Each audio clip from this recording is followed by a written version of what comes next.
Dhjetra të rinj përfaqësues organizatash dhe qytetarë u bën bashkë në Shirok në një aksion vullnetar për pastrimin e zonës pranë liçenit të Shkodrës, duke dhënë një shembull konkret të angazhimit për mbrojtjen e mjedisit. Aksioni u organizua nga Bashkia Shkodër, Act for Shkodra, Qendra Rinore Atelie dhe Këshilli Vendor Rinor Shkodër, Drejtoria Rajonale e Trashëgimisë Shkodër dhe KOD, në një bashkëpunim që tregoi rëndësinë e përfshirjes së komunitetit në ruajtjen e pasurive natyrore. Unë dhe moshatar të mi sot u bëm pjesë të vullnetarëve të Act for Shkodra për të pastruar liçenin ton të bukur të Shkodrës. Sot ju bëjmë thirrje të gjithëve, shkodranëve dhe jo vetëm, të pastrojnë dhe të mirëmbajnë sadopak jo vetëm liçenin e Shkodrës, por të gjithë qytetin. Bashkia Shkodër si gjithmonë është në suport të rinjve dhe vullnetarëve që duan të marrin aksione për qytetin dhe ndërgjegjësimin e të rinjve dhe brezave për pastrimin dhe mbajtjen pastër e aseteve tona më të rëndësishme natyrore si liçeni i Shkodrës.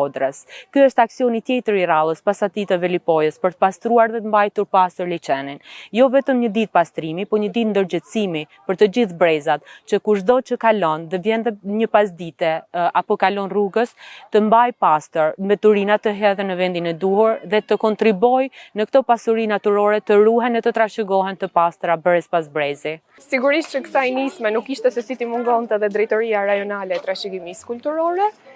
duke qenë se edhe liçeni i Shkodrës është një nga trashëgimit më të mëdha që kemi si qytet, është liçeni më i madh i Ballkanit, dhe ne të japim kontributin ton në ruajtjen, në mirëmbajtjen e mjedisit dhe riciklimin e mbeturinave për të mbrojtur sa më shumë biodiversitetin e liçenit të Shkodrës. Përmes kësaj nisme u realizua pastrimi i mbetjeve në zonën breg liçenore, ndërsa u përcolli edhe një mesazh sensibilizues për qytetarët që të kontribojnë në mbajtjen pastër të hapësirave publike. Nga Shiroka u dha një shembull i qartë se mbrojtja e mjedisit është një përgjegjësi e përbashkët dhe se përmes bashkëpunimit mund të arrijnë rezultate konkrete në ruajtjen e një prej pasurive më të rëndësishme natyrore të qytetit.